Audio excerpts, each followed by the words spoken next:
ভাই বেরাদার আসসালামু আলাইকুম। আশা করি সবাই অনেক ভালো আছেন। আমাদের দুই বাংলার ভাইজান number one superstar Shakib Khan বিষয় নিয়ে আজকে কথা বলবো প্রিন্স সিনেমা এবং রাক্ষস সিনেমাকে নিয়ে। কারণ আমাদের দুই বাংলার ভাইজান নাম্বার ওয়ান সুপারস্টার শাকিব খানকে ইন্ডিকেট করে কিছু কথা বলেছে আমাদের বরবাদ সিনেমার প্রডিউসার সুমি আপু।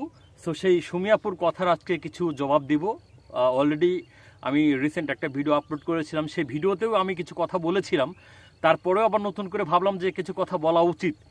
তো এখনও যেহেতু তিনি আসলে এই বিষয়টা নিয়ে কোনো সংবাদ সম্মেলন করেনি বা বিষয়টা নিয়ে কোনো ডিসকাস করেনি বা সাকিবিয়ানদের কাছে সরি বলেনি, সো এই বিষয়টা সত্যিকার অর্থে আমরা চ্যালেঞ্জ হিসেবে বিষয়টা নিয়েছি আর কি। ঠিক আছে, আমাদের দুই বাংলার ভাইজানকে তিনি কথার মাধ্যমে যেভাবে আসলে পেঁচিয়ে খাটিয়ে আর কি যেভাবে আসলে ইনসাল্ট করেছে, সেটা আসলে কোনোভাবেই আমরা যারা সাকিবিয়ান আছি আমরা কোনোভাবে মানব না ভাই। আমরা অবশ্যই প্রস্তুত আছি রাক্ষস খক্ষসের এই যে সিনেমার বিপরীতে লড়াই করার জন্য। ইনশাল্লাহ প্রিন্স এবার ঈদে আসছে, ইনশাল্লাহ অবশ্যই রাক্ষস দেখে কতটা আসলে ব্যবসা সফল করতে পারে। একটা গল্পের উপর নাকি আসলে একটা সিনেমা সুপার ডুপার বাম্পার হিট হয়, আরে ভাই বাংলাদেশের ক্ষেত্রে সেটা বিপরীত। ঠিক আছে, শুধু বাংলাদেশ নয়, আপনারা অন্যদিকেও দেখুন ভাই, তেলুগু বলেন, বলিউড বলেন, হলিউড বলেন, আদার্স যে সকল কান্ট্রি বলেন ভাই, একটা হিরোর উপর ডিপেন্ড করে কিন্তু এখন বর্তমান সময়ে সিনেমা সুপার ডুপার বাম্পার হিট হচ্ছে। মানে দর্শকরা সিনেমা হলে ছুটে যায় প্রথমত আমি বলবো যে সেই হিরোটার উপর কেন্দ্র করে, যে আসলে কোন সিনেমা এবং কোন হিরো আসলে এই সিনেমাতে রয়েছে এবং কোন হিরো এই সিনেমাতে অভিনয় করেছে, এই বিষয়টার উপর ডিপেন্ড করে কিন্তু দর্শক সিনেমা হলে ছুটে যায়। তো আমাদের দুই বাংলার ভাইজান নাম্বার ওয়ান সুপারস্টার শাকিব ভাইকে আসলে যেভাবে সুমি আপু অপমান করেছে, সেটা আমাদের কাছে অপমান, অবশ্যই তার কাছে না হলেও না হতে পারে। এখন তাদের কাছে তারা একটা ব্যবসা সফল সিনেমা পেয়েছে, তারা অনেক টাকা আর্নিং করেছে। সো সেই বিষয় থেকে তারা এখন হয়তো তারা আকাশে উঠে গিয়েছে মনে হচ্ছে, তারা এটা ভাবছে, হয়তো ভাবতেই পারে। সো আই ডোন্ট কেয়ার ভাই, আমরা যারা সাকিবিয়ান আছে আমরা বিষয়টা আসলে তুচ্ছ তাচ্ছিল্যভাবেই দেখি। কারণ ইনশাল্লাহ শিডিউল পায়নি বলেই কিন্তু এই যে আমাদের দুই বাংলার ভাইজান নাম্বার ওয়ান সুপারস্টার শাকিব খানকে কেন্দ্র করে কিন্তু এই ধরনের কথা তিনি বলেছে। সো 2028 সালের আগ পর্যন্ত আমাদের মেগাস্টার সুপারস্টার শাকিব খানের শিডিউল পাবে কিনা কোনো প্রডিউসার, এটা বিষয়ে আমার এই বিষয়টা নিয়ে আসলে আমার একটু ডাউট রয়েছে। কারণ ইতিমধ্যেই অনেক সিনেমা তার হাতে রয়েছে, অনেক সিনেমার কাজ অলরেডি প্রসেসে আছে ভাই, এবং তিনি অলরেডি কয়েকটা সিনেমার শুটিং সেটে কাজ অলরেডি শুরু করেছে, যেমন আমাদের প্রিন্স বলেন, তারপরে সোলজার বলেন। এই যে সিনেমাগুলো, আশা করি যে এই সিনেমাগুলো ইনশাল্লাহ শাকিব ভাইয়ের যে গত যে সকল সিনেমা ছিল প্রত্যেকটা সিনেমার থেকেও আমি বলবো যে ইন্টারন্যাশনালি গ্লোবালি অন্যরকম একটা মাইল ফলক একটা রেজাল্ট এনে দিবে আমি বিশ্বাস করি। শুধু আমি না, আমাদের বাংলা চলচ্চিত্র ইন্ডাস্ট্রির প্রত্যেকেই আসলে বিশ্বাস করে, প্রত্যেক প্রযোজক, প্রত্যেক প্রডিউসার, প্রত্যেক ডিরেক্টর আসলে দেখেন শাকিব ভাইকে দিয়েই কিন্তু আজকে এই পর্যায়ে এসেছে। এবং মেহেদী হাসান হৃদয়কে কয়জন চিনতো ভাই? তিনি তো আসলে 50, 100 বা 150, আসলে আমার মনে করি যে ভাই সে যতগুলোই নাটক বানাক ভাই, তারে কয়জন চিনতো ভাই? এই যে সুমি আপুরে কয়জন চিনতো? তিনি তো শাকিব ভাইকে টার্গেট করেই এত টাকা লগ্নি করে সিনেমা বানিয়েছে। তাহলে তাকে কেন তুচ্ছ তাচ্ছিল্য করে কথা কেন বললো এই সংবাদ সম্মেলনে? এই বিষয়টা আসলে আমার প্রশ্ন আপু আপনার কাছে। আপনাকে একজন একটা প্রশ্ন করতেই পারে, তার মানে এই নয় যে আপনি আসলে তাকে এইভাবে আসলে প্রশ্নের জবাবটা দিবেন। যে এই প্রশ্নের জবাবে আসলে আমাদের ভাই ব্রাদার, আমরা যারা সাকিবিয়ান আছি কতটা কষ্ট পেতে পারি, কতটা আসলে ব্যথিত হৃদয় আমাদের আমরা কতটা কষ্ট পেতে পারি, এটা কি আপনি একবারও ভাবেননি? আপনি কি জানেন না যে শাকিব খান ছাড়া বাংলা ফিল্ম ইন্ডাস্ট্রি অচল? শাকিব খান ছাড়া বাংলা ফিল্ম ইন্ডাস্ট্রি সিনেমা হলগুলো অচল। এই যে দেখেন ভালো ভালো সব নামি দামি বড় বড় সকল সিনেমা হলগুলো কিন্তু এখন ভেঙে দেওয়া হচ্ছে। কেন হচ্ছে ভাই? শুধুমাত্র সিনেমা নেই এবং সিনেমার ভালো ব্যবসা নেই।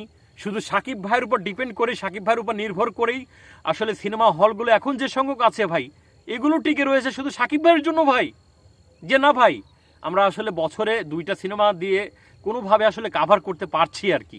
এই যে আমাদের ম্যানেজার বলেন, আমাদের হল মালিকের যে সকল কর্মচারী বলেন, প্রত্যেকেরই তো আসলে মান্থলি একটা স্যালারি দিতে হয়, তাদের সংসার আছে এবং হাউস ভাড়া দিতে হয় যদি সেটা ভাড়ায় চলে। তো সিঙ্গেল স্ক্রিনের উপর আসলে যদি কেউ দাপট দেখে, এবং সিঙ্গেল স্ক্রিন বলেন, মাল্টিপ্লেক্স বলেন, যেখানেই বলেন ভাই, এবং গ্লোবালে আমি বলবো যে মেগা স্টার ছাড়া কোনো কথা হবে না, শাকিব খান ছাড়া কোনো আওয়াজ হবে না। শুধু আওয়াজ হবে একটাই, আমাদের দুই বাংলার ভাইজান number one superstar Shakib Khan আছে যতদিন, ইনশাল্লাহ বাংলা সিনেমা, বাংলা চলচ্চিত্র কাঁপবে ততদিন। ঠিক আছে? তার মতো প্রিন্স, আসলে তার নাম যে প্রিন্স রাখা হয়েছে, তিনি আসলে প্রিন্স ভাই। হ্যাঁ, তিনি আসলে রাজকুমার। ইতিমধ্যেই কিন্তু তার রাজকুমার একটা সিনেমা হয়েছিল। সিনেমাটা যেমনই হোক না কেন, কিন্তু সিনেমা কিন্তু হাই লেভেলের, হাই সিকোয়েন্স দিয়ে বা হাই ফ্রিকোয়েন্স দিয়ে সিনেমাটা নির্মাণ করা হয়েছিল। এখন আপনারা যে যাই বলেন ভাই, দিন শেষে একটা কথা আপনাদের মানতেই হবে, বিশ্বাস করতেই হবে, শাকিব ভাই ছাড়া বাংলা ফিল্ম ইন্ডাস্ট্রি অচল, এবং শাকিব খান নিজেই একটা ইন্ডাস্ট্রি। শাকিব খান বাংলা ফিল্ম ইন্ডাস্ট্রির লিডার, এবং তার উপর ডিপেন্ড করে বাংলা ফিল্ম ইন্ডাস্ট্রি এখনো পর্যন্ত টিকে রয়েছে, এবং তিনি যতদিন পর্যন্ত বাংলা ফিল্ম ইন্ডাস্ট্রিতে আছে তার উপর নির্ভর করে আমরা যত সাকিবিয়ান আছি, আমরা সিনেমা হলে পৌঁছে যাব শুধুমাত্র শাকিব ভাইয়ের সিনেমা দেখার জন্য। আর অবশ্যই শাকিব ভাইয়ের বিপরীতে যারা লড়তে আসবে, যারা চ্যালেঞ্জ ছুড়বে, তাদের চ্যালেঞ্জ আমরা সকল সাকিবিয়ান অ্যাকসেপ্ট করে আমরা ওই সকল সিনেমাগুলোকে বয়কট করে আমরা দেখিয়ে দিব, এবং দেখিয়ে দিতে চাই যে সাকিবিয়ানরা কি করতে পারে আর কি না পারে। ঠিক আছে? শাকিব ভাই একটা কথা বলেছে বারবার যে মাত্র 3 মাসের জন্য আসলাম, দেখতে দেখতে আসলে কিভাবে 25টা বছর কেটে গেল, মানে এটা আসলে আমি নিজেই আসলে ভাবলেই মানে মনে হয় যে এই তো এলাম। তো এই যে বিষয়টা, তিনি কিন্তু একটা দিনে সুপারস্টার হয় নাই, তিনি একদিনে মেগা স্টার হয় নাই, তিনি একদিনে গ্লোবাল স্টার হয় নাই। Global star Shakib Khan, yes, শুধু মেগা স্টার না, global star Shakib Khan. He is the king, right? তিনি হলিউড বলেন, বলিউড বলেন, হ্যাঁ, তারপরে আপনার হচ্ছে টলিউড বলেন, ঢালিউড বলেন, কোন কান্ট্রির অ্যাক্ট্রেসদের সাথে তিনি সিনেমা করে নাই? আমাকে ভাই প্রশ্ন করেন ভাই, বলেন। হলিউডের নায়িকার সাথেও তো সিনেমা করলো ভাই রাজকুমার, বলিউডের নায়িকার সাথে তো ভাই করলো, করে নাই? দরদ। তাইলে ভাই আবার এই যে দেখেন, ঢালিউডের তো অনেক নায়িকার সাথে করছে, মিমি চক্রবর্তী আছে, তারপরে আপনার হচ্ছে পায়েল না কি জন্য আর একটা নাম, শ্রাবন্তী আছে, তারপরে ইধিকা পল আছে, হ্যাঁ, আদার্স আরো অনেকেই আছে ভাই। এবং তার সাথে কাজ করার জন্য প্রত্যেকটা হিরোইন ভাই, প্রত্যেকটা হিরোইন তারা মনে করেন যে বিছানা পেতে আছে ভাই সাকিব ভাইয়ের সাথে সিনেমা করার জন্য, সাকিব ভাইয়ের সাথে শুধুমাত্র একটা সিনেমাতে চান্স পাওয়ার জন্য। Because he is the king brother, king. ঠিক আছে? তিনি এখন রত্ন, তিনি এখন ডায়মন্ড।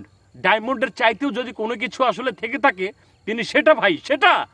তো তাকে ইন্ডিকেট করে কেউ যদি সমালোচনা করে কথা বলে বা তাকে আঘাত করে কথা বলে, সেটা আমাদের শুধু মানে সাকিব ভাইকে আঘাত করা না, আমাদের সকল সাকিবিয়ানদেরকে আঘাত করা, এবং সকল সাকিবিয়ানদেরকে ব্যথিত করা, সকল সাকিবিয়ানদেরকে উদ্দেশ্য করে সেই কথাগুলো বলা।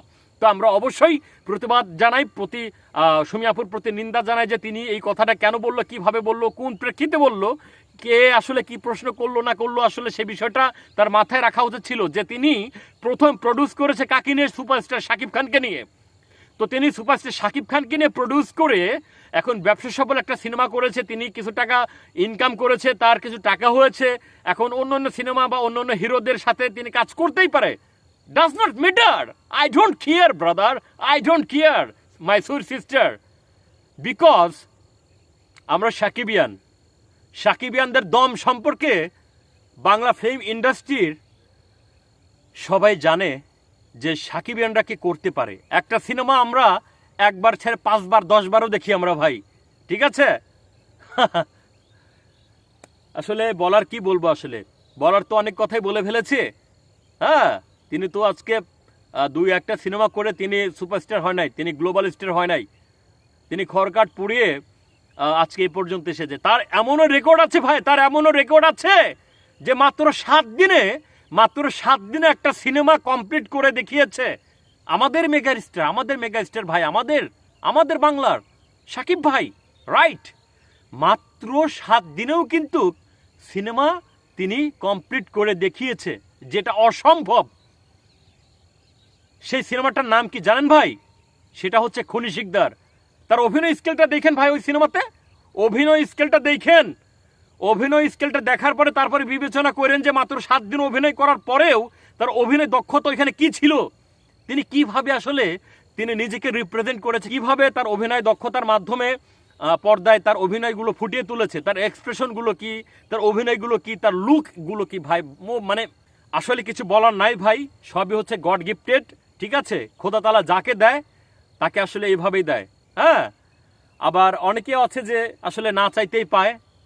সো যাই হোক, এর পেছনে কিন্তু আমাদের অনন্ত জলিল ভাইয়েরও একটা আমি বলবো যে একটা হাত রয়েছে, যে অনন্ত জলিল ভাই বাংলা ফিল্ম ইন্ডাস্ট্রির এই যে একটা ভালো ফ্রিকোয়েন্স, ভালো ক্যামেরা বা ভালো আপনার ভালো টেকনিশিয়ানগুলোর যে বিষয়গুলো, এগুলো কিন্তু অনন্ত ভাইয়ের হাত ধরেই কিন্তু আসলে বাংলাদেশে প্রথমত আমি মনে করি যে ইনভলভ হয়েছে।